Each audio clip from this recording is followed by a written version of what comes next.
Everyone, I guess we'll get going because we need to stay on schedule. I'm not a presenter, I'm the master of ceremonies. So we're going to start off with a methodology for preserving content on lacquer discs. And I'm happy to introduce my colleagues at Indiana University, Dan Figurelli, who's an audio engineer at the Media Preservation and Digitization Initiative at IU. He's been a recording engineer for 15 years and worked in live sound and recording and studios across the country, probably made some records that you know. And he joined MDPI in 2015, where he specializes in wax cylinders, lacquer discs, and open reel tape. Melissa Widzinski is an audio engineer at Media Preservation and Digitization Initiative as well, and she specializes in the digitization of wax cylinders and lacquer discs and tapes, so similar specialization. She has been on the ARSC board, but is ending her tenure this year, but will continue to be a member of the technical committee and the wire recording subcommittee. And Jonathan Richardson, also from MDPI and from IU here, is a media preservation specialist, and in his spare time he's a musician playing bass guitar and is an avid record collector. So I'll turn the podium over to them, and this should be a fascinating presentation.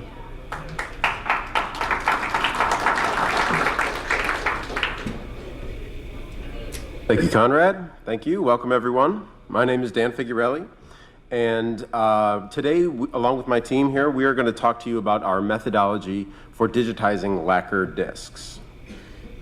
But first, a little bit about us. MDPI is a mass digitization project. It was announced by IU President Michael McRobbie back in 2013.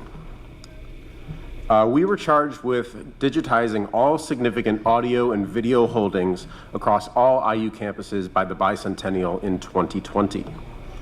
To help us with this gargantuan task, IU partnered along with Memnon, who performs the lion's share of digitization using parallel transfer workflows.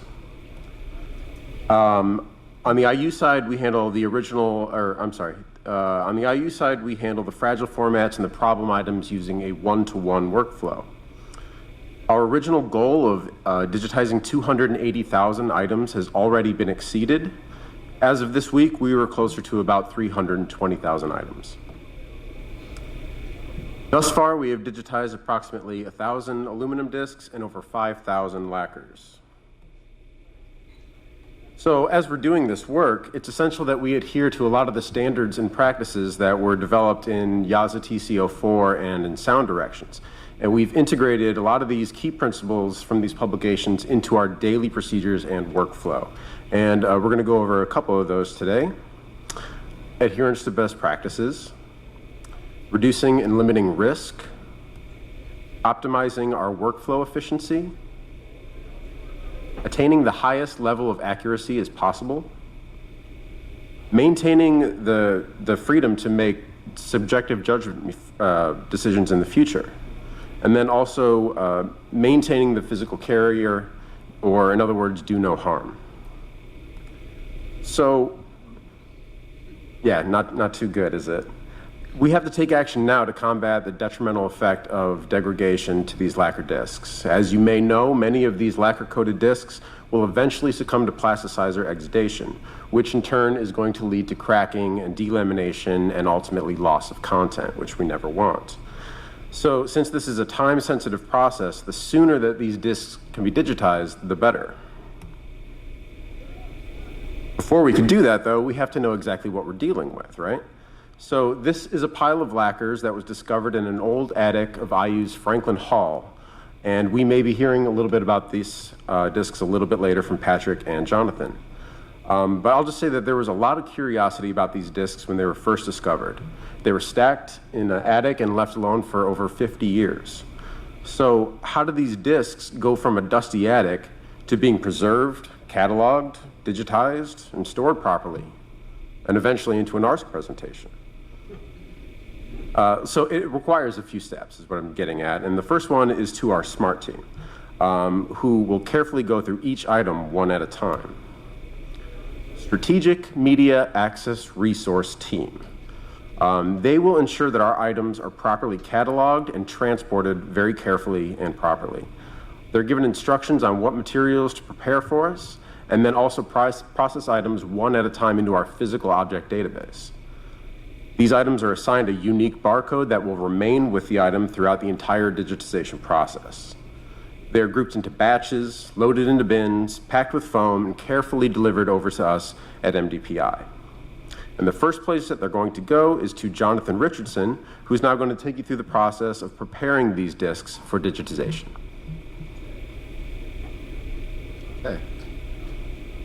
Okay, once the disks are received, we need to identify the substrate and determine the appropriate course of action. If the disk is glass-based, it will be digitized first to reduce that risk of losing any content in the case of a crack formation. If it's aluminum-based, the disk will go to the next stage of preparation, which is label imaging. The focus here is to capture the label information for future researchers. Each disk receives an image of both sides to accompany the digital audio files. Delicate materials such as glass-based or delaminating disks may require us to save this step for post-digitization. Next, each disk receives an individual inspection. At this point, I'm looking for problems that may interfere with digitization, such as cracking, warping, delamination, or plasticizer exudation. Also at this stage, we are taking a groove measurement. Looking through the microscope, we can see here the top of the groove. A measurement is taken between these 2 points using a reticle in the eyepiece of the microscope. And this is the bottom of the groove. This example measured out to 120 microns for the top groove and 30 microns for the bottom. We then enter this information into our Stylus calculator. This Stylus calculator was provided to us by Eric Jacobs at the Audio Archive. Here is where we enter the measurement for the top of the groove, and then we put the measurement for the bottom groove here. And this area here tells us what stylus size to suggest to the engineers. Ultimately, the engineers will make the stylus selection with their ears, but they will use this suggested measurement for me as a good starting point. Once a disc has been diagnosed and measured, it's ready to be cleaned. All lacquer discs are cleaned by hand, one at a time, to ensure the best possible results. As a rule, glass discs are digitized prior to cleaning to reduce the risk of cracking or breaking. After the transfer, the glass discs will get a careful cleaning and be digitized once more. When cleaning the discs, we first give them an initial rinse with deionized, demineralized, purified water to knock off any of the surface dirt that might be on it. For cleaning, we use a mixture of the Turgitol 15S3 and Turgitol 15S9. One is oil-based and the other is water-based. We like the Turgitol because it's an inexpensive, it's very inexpensive, and a little bit goes a long way. We use ammonia for removing the plasticizer exudation, and we mix the ammonia separately from the Turgitol with an extremely low ammonia to water ratio. We only apply the ammonia mixture to discs that are showing the plasticizer exudation. A disc may receive 2 to 4 cleanings unless it's showing signs of stubborn exudation. As Dan said earlier, our goal is to do no harm, but we also want to get the best transfer possible.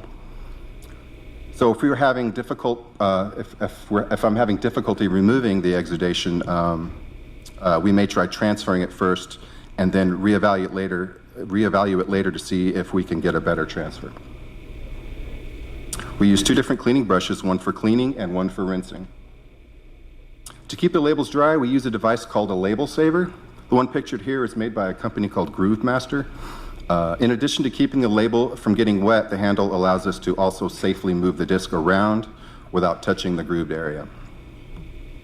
Other markings such as grease pencil can be removed safely by using a small amount of naphtha or lighter fluid on the concentrated area, followed by another cleaning with the Turgitol mixture to remove the lighter fluid and the residue from the pencil. Oops. The disc is then cleaned on Keith Monk's machine, then placed into a bamboo drying rack for at least 20 minutes, allowing any remaining water to evaporate. Once a disc is cleaned and dried, it receives a new acid-free envelope. The old sleeve gets discarded. However, we may need to keep the old sleeve if there's any information on it that the owner of the disc may need to retain. If a disc shows any sign of delamination, we place it into a custom-made box that was created for us by the IU Library Preservation Department. This disc was designed to float and never touch the disc surface. These two cardboard circles placed on both sides of the disc label create that floating action. Plastic washers are then screwed into place, keeping the disc immobilized. And if anyone's interested, I actually have one of these boxes with me, so let me know. And finally, the discs are delivered to the audio preservation studio where the audio engineer begins digitization. I'm going to pass it on to Melissa Widzinski, who will discuss playback. So now we're going to talk about the equipment that we use for playback. MDPI uses Technics SP15 direct drive turntables for all of our disc transfers.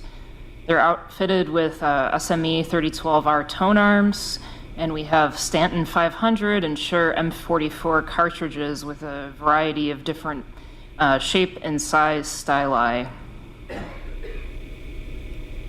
Our signal chain is kept as simple as possible to limit the opportunity for interference or noise to be introduced into the signal. The phono level signal is sent from the turntable to the preamp, then to the patch bay, where it is routed to the inputs of our A to D converter. The digital signal is then sent via AES EBU to the sound card. So our initial turntable setup must be considered when we're trying to attain the highest quality possible. So first things first is leveling the turntable using a bubble level on the platter with the slip mat removed. And this is something that we check monthly to make sure that we're maintaining the levelness of the turntable. Next, we consider the vertical tracking angle as it relates to the height of the tone arm's pivot. In most playback circumstances, we adjust the height at the pivot so that the tone arm is parallel to the disc. However, we do sometimes need to set it to a position other than parallel to accommodate warped discs. And after that, we'll balance the tone arm and set the vertical tracking force. We'll start by balancing the tone arm with no tracking force applied. Then we'll set the tone arm to 3.75 grams as a starting point, and we use a digital stylus force gauge to confirm that setting. And we may need to increase the amount of tracking force for discs with poor tracking, as is the case with many of the field recordings that we work with. For anti-skate, we start by setting it equal to the vertical tracking force, and if we do have tracking problems, then we'll experiment with increasing or decreasing that value depending on the direction of the problem. Finally, we'll set the cartridge azimuth. The cartridge is adjusted so that the stylus is perpendicular with the playing surface, but again, we may need to adjust this for cases with extreme warpage to avoid having the disc push the stylus off the surface. The Cartridge Zenith is set using the distance from the spindle of the turntable to the pivot point on the tone arm. This value varies with various diameters of discs and with the distribution of grooves on the disc. We figure that out by measuring the distance from the spindle to the innermost groove and the spindle to the outermost groove. And we have this worksheet here, which has built-in equations. This is another document that was provided to us by Eric Jacobs. So we plug those two values in, and then we get the result there on the left, which is the ideal spindle to pivot point distance to produce the least amount of tracking error. So next we have Stylus Selection. Our starting size is suggested from the result of the groove measurements done during the prep. From there, we'll select one slightly larger and one slightly smaller stylus and compare the sound of each at a few different places on the disc.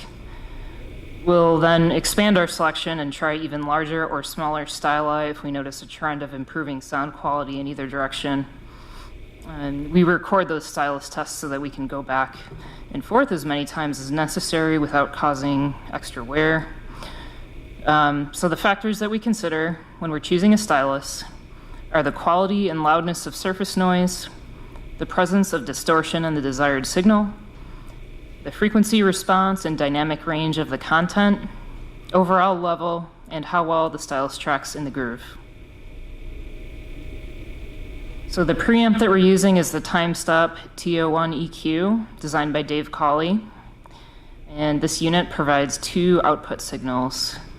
We first have a 2-channel direct out that only passes through the phono gain stage, and that becomes our preservation master signal. And then we also have a mono-summed signal that will become our preservation master intermediate, and that obviously goes through all the equalization in the preamp.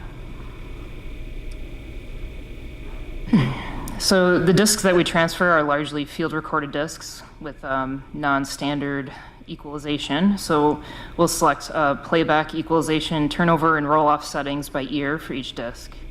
We'll also use a rumble filter if we deem it necessary.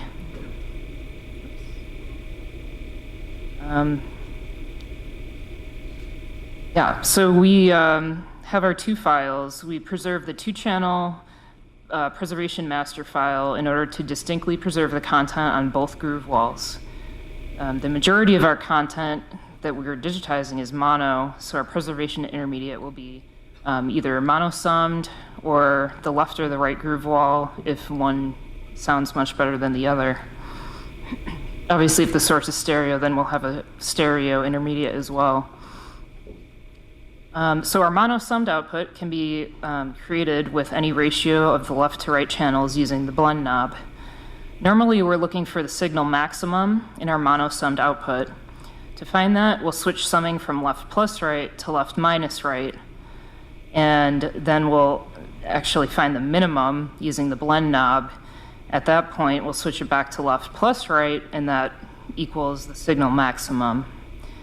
Our output gain is adjusted so that digital peaks fall somewhere between -12 and -7 dBFS. So for every disk side, we make 2 or sometimes 3 different file types. Our preservation master is the 2-channel unequalized and unedited file. This is the file from which new decisions can be made in the future in terms of equalization and editing. Our preservation master intermediate is the mono-summed, equalized, and edited file. This represents our best judgment in terms of equalization and technical edits. Since equalization is subjective, we maintain that first preservation master file to enable future engineers to be able to go back and make a different choice. In most cases, all of our derivatives are made from this file. But sometimes we'll also make a production file. This is for cases where there's something such as a repeating click from a crack, and a simple problem like that we can quickly resolve using isotope declick. And this obviously provides a greater listening experience for our end user at not much cost to our productivity. So finally, we arrive at playback. Our modus operandum is to capture every groove on the disk as accurately as possible. We are to make sure that no content is missed after a section of skating or a locked groove. We will manually reset or advance the stylus in those cases. Editing is done in the digital domain only to the preservation master intermediate so that the resulting audio plays back smoothly for the end user. And next I'll just mention a few obstacles that we've faced during Lacquer disk digitization. One thing that we've seen is shown here, which is just the label extending into the grooved area of the disk. Sometimes content is there, sometimes it's not, but we'll use a razor blade to carefully remove part of the label to be able to recover that content. And a more frequent issue that we face is just general tracking problems. We'll often have locked grooves or stylus skating, and we resolve that by a combination of adjusting tracking forces or the tracking force and the anti-skate value, and also manual stylus manipulation. So the disk in this picture It was covered in razor blade cuts, both extending out from the center and around the disc, which greatly interfered with playback, as you can imagine. So, obviously the person that originally made this disc cut it to prevent future playback. Probably it was a bad take or something, but we're tasked with recovering everything that we can play. So I had the pleasure of working on this disc, and it required a large amount of patience and a lot of manual stylus placement and a heck of a lot of editing after the fact to get it to play back smoothly. What was it? I would have to look it up. I don't remember. Yeah. Okay, so another problem is warps. So a lot of our field recordings are on very thin lacquer discs with very thin metal bases, and you can see the slow motion playback in the video, and the stylus is actually losing contact with the groove. So for something like this, we would experiment with tracking force, manual stylus manipulation, and also slow speed playback. So our physical object database is where we enter the technical metadata for the transfer. This ensures that our quality control team knows what to listen for and that we have accurate documentation for future research. So we'll note engineer, date, and signal chain, the speed and stylus used, turnover, roll-off, and rumble filter values, and the amount of time it took to digitize, the disc diameter, base material, and other physical characteristics, presence of cracks, exudation, or delamination, and then we also have a freeform comment section, and we use that to note anything unusual about the recording or areas where we may have had tracking problems. And if we do make a production master, we'll also include the processing steps that we used to create that file. So after our digitization is complete, all of the physical items are returned to their collection owners. Although the items have been digitally preserved, it is still a priority of the university to retain the physical carrier in optimal storage conditions. And this is a picture of our auxiliary library facility at IU. Likewise, the digital files and metadata are sent for long-term monitored storage at the Scholarly Data Archive, which is what you see here. And now I'm going to pass it back to Dan to wrap it up.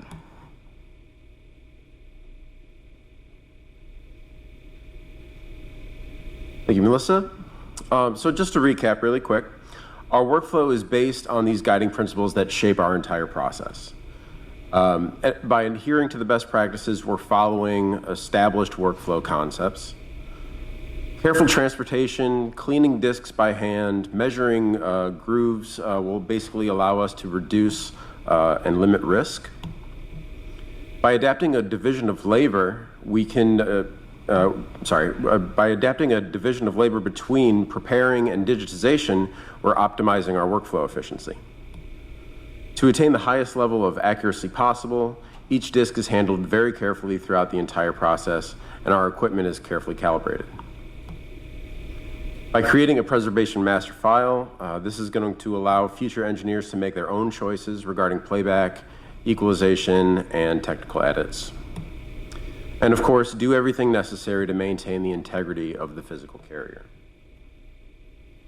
So now we'd just like to close with a short montage of some audio clips from various lacquer discs that we've digitized at MDPI. And an interesting note, the last example is a Hoagie Carmichael lacquer disc that was discovered in that pile of old discs in that attic that we saw earlier. So if you have something similar like that, you never know what you may find, and you never know how good it can sound. So thank you from all of us at Indiana University, and please enjoy.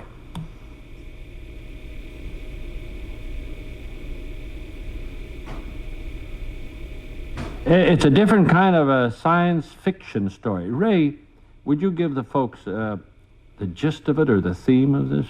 the Martian Chronicles? Well, I've tried to put myself ahead about 50 years and see what the problems would be if, for instance, you or I or any of the people on this world suddenly went off to Mars, and how lonely the people would be, and the problems of transporting cities up there and settling in and getting started. I've tried to do this from a serious and literate standpoint, and I hope I've been successful. We'll find out. And it wasn't until the next year, after long months of study and experimenting, that Alexander Graham Bell spoke his now very famous words over the first telephone. Mr. Watson, come here. I want you.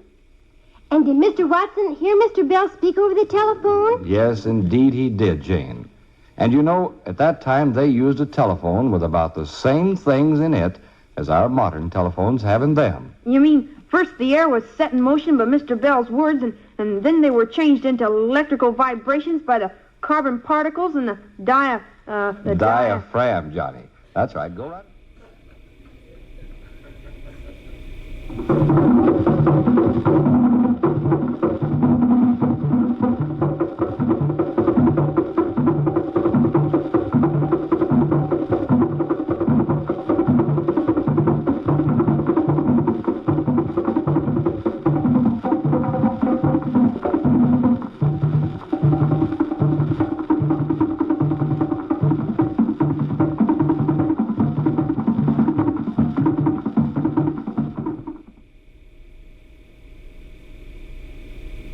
Sherlock Holmes looks exactly like William Gillette. Sounds like him, too, we're afraid, and hope devoutly that the Mercury Theater and the radio will take none of the glamour from the beloved fable of Baker Street, from the pipe and the violin and the hideous purple dressing gown, from the needle and the cigar on the window ledge, and the dry, final, famous lines. Elementary, my dear Watson, elementary. The mere child's play of deduction.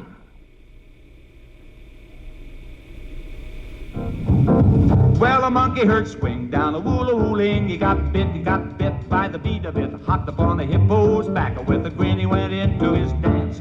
Sing and sookity-yakety-backy king. Bebop said, you stop, you ain't exactly on the back beat. A look at my feet and then he shuffled up a rhythm. Got the monkey going with him. In a minute they were borrowing the jack in the sand. So the monkey made a coconut tom-tom, found an old drum that belonged to the voodoos. By the middle of the week, every native was speaking about the monkey and his medicine band. He beat licks with his sticks to a record by Bix till his rhythm was the talk of all the Congo. He had a canoe playing the kazoo, and a jug man rounded out the combo. One day a missionary with a Bible and canary came riding on a donkey through the jungle. King Bebop shouted, hey, stop up, I know a way that we can make a bundle. So he told the missionary with the Bible and canary about the monkey and the way he played drums. But he added he'd had a little bit of bad luck, and he'd like to sell the monkey to Frank Buck. Okay, said the man with the Bible in the hand, if a deal is according to oil, I'll see what you got, I'll pay you a lot, if you promise not to boil me in oil. But he went with the king down the woola-wooling to see if the big hit and make a buck on it. But the monkey king kept raving about, didn't know nothing at all. It was just another monkey king. Bebop said, you stop my lot of dreaming. And in a sweat caused a little missionary with the Bible and canary said, king, it must have been somebody you had. So long.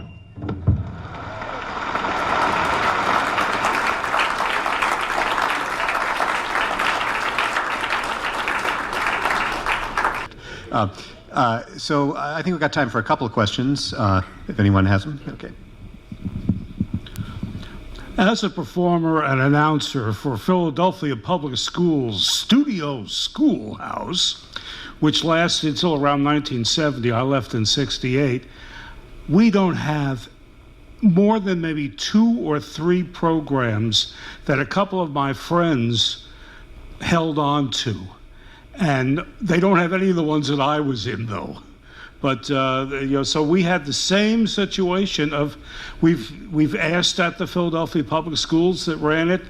They look at us like we have 3 heads, and they're not 3 tape heads either.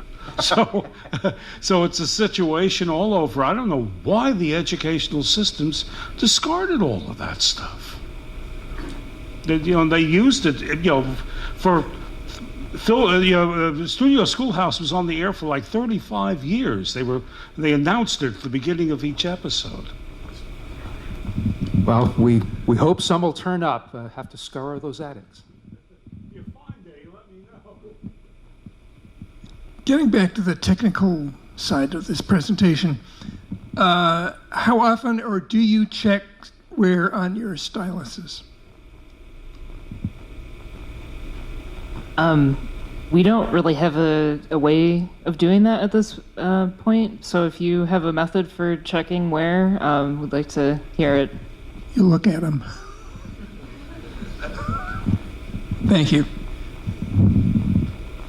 Anything else? Okay, well, thanks everyone for coming. Thanks to the panelists. Fascinating presentation, and it's Portland, so find a good place to eat.